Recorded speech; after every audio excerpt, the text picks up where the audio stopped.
Remember to subscribe and like the video because we have huge things coming. Chris Paul is one of the most dangerous and iconic point guards in NBA history. He'll surely be on the top 25 all-time scoring list by the time his career is over. And he has the most assists of any active player, with a ranking of 7th on the all-time NBA assist leaderboard with 9,607 assists. However, this brings up the following question. How did CP3 end up on a rebuilding Thunder team instead of a winning championship with the Clippers or the Rockets? The issue can't be his talent. He's one of the nastiest point guards that we'll ever be able to watch in our lifetime. He's had great teammates as well with all-stars Blake Griffin and DeAndre Jordan in LA, and former MVP James Harden in Houston. The real issue that nobody likes to acknowledge about Chris Paul has more to do with his character and personality. The Clippers had an unbelievable level of talent on their roster and an excellent coach in Doc Rivers, who previously led the Celtics to a championship. Let's start off with Paul's feuds with Blake Griffin. Apart from just a weird energy between them, according to Austin Rivers, nobody knew who the leader on the Clippers was.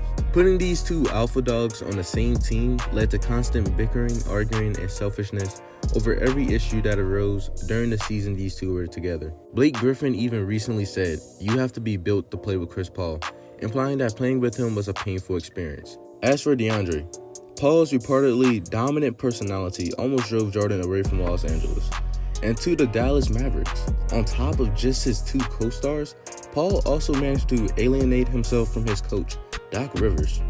Rivers said that Chris Paul was a very opinionated player and was annoyed with Rivers' coaching style. In Rivers' own words, he said, "I still didn't think it was a championship relationship."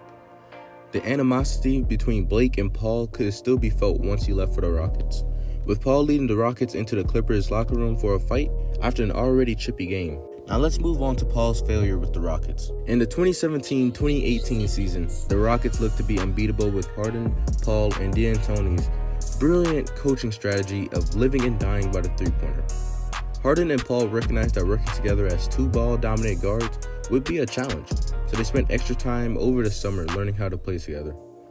Once the NBA regular season began, night in and night out, they were shattering NBA records and setting career highs as the #1 seed in the already stacked Western Conference. This was until they faced an unbeatable, healthy Golden State Warriors with all-time greats Klay Thompson, Stephen Curry, Kevin Durant, and all-star defensive specialist Draymond Green. Everything seemed to be going well until Paul got injured and the Rockets lost 2 games in a row, which knocked them out of the playoffs. In the 2018-2019 season, things weren't going as well for the Rockets. Paul got injured and Harden was driving on his own with a crazy streak of 30-point games. Once he came back, Harden and Paul were having visible fights on the bench during games over their style of play.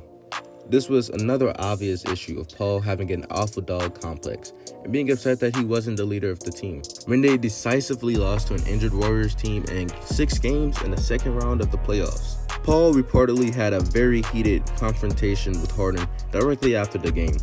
We can only imagine that these two constant disagreements between the two were what actually sent him off to the Thunder in a trade during the offseason. As we could see from 2017, their playstyles meshed very well and resulted in a winning season. But Paul's personality was simply too much for Harden to handle. We haven't seen any chemistry issues in OKC so far, because the other players on the team are obviously nowhere near the 35-year-old's level. From what we've seen in the past, we can only assume that the trouble will begin on the Thunder once a young player such as Shai Gilgeous-Alexander rises to the podium to try and claim a leadership role on the team. Even though CP3 clearly has issues character-wise, that takes nothing away from his game, as he's indisputably one of the greats and a surefire Hall of Famer. Who knows, maybe if we got to see Paul playing with Kobe on the Lakers, we would have a better impression of him. But until he managed to prove that he's capable of playing with other superstars, he won't be making noise anytime soon in the NBA. Remember to subscribe and like the video because we have huge things coming.